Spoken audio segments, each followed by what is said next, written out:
पुणे म्हणजे फक्त शनिवारवाडा आणि सारसबाग नाही. आज आपण फिरूया काहीसे कमी परिचित असे पुणे शहर. आपले स्वागत आहे वन डे रिटर्न या सीरीजमध्ये, जेथे आपण मुंबईतून वन डे रिटर्न ट्रिप होऊ शकतील अशी ठिकाणे फिरणार आहोत. मुंबईवरून सकाळी निघणाऱ्या इंटरसिटी एक्सप्रेसने आपण 10 वाजता पुणे रेल्वे स्टेशनला पोहोचतो. स्टेशन बाहेरून ओला, उबर, ऑटोमार्फत 20 मिनिटात आपण आगा खान पॅलेसला पोहोचू शकता.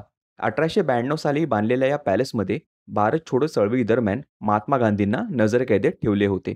याच दरम्यान त्यांच्या पत्नी कस्तुरबा गांधी व सचिव महादेवभाई देसाई यांचे येथे निधन झाले. त्यांच्या समाधी व महात्मा गांधी म्युझियम आपल्याला आज येथे पाहता येते. यानंतर आपण शिंदे छत्री पाहू शकता. या ठिकाणी मातब्बर मराठा सरदार महादजी शिंदे यांच्यावर अंत्यसंस्कार करण्यात आले. त्या जागेवर बांधण्यात आलेली ही वास्तू राजस्थानी व ब्रिटिश स्थापत्यकलेचा उत्कृष्ट नमुना आहे. येथून आपण कॅम्प भागात पोहोचून मार्जोरिन या विंटेज स्टाईल कॅफेमध्ये मस्त चिल करू शकता. येथील चटणी सँडविच प्रसिद्ध आहे. येथून काही अंतरावर असलेले बर्गर्स म्हणजे पुणेकरांचे ओजी बर्गर किंग. येथील आकाराने मोठे असलेले बर्गर्स अगदी पॉकेट फ्रेंडली दरात उपलब्ध आहेत.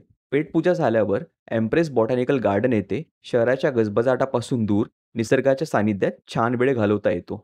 संध्याकाळी नॅशनल वॉर मेमोरियल सदन कमांडला भेट देऊन विविध लढाईंची माहिती घेता येते. विविध रणगाडे व शस्त्रांच्या प्रदर्शनासोबत येथे मराठ्यांच्या इतिहासाच्या प्रेरणेने उभारलेली मराठा गॅलरी आहे. शेवटी संध्याकाळी 6:30 वाजताच्या इंद्रायणी एक्सप्रेसने आपण मुंबईला परतू शकता.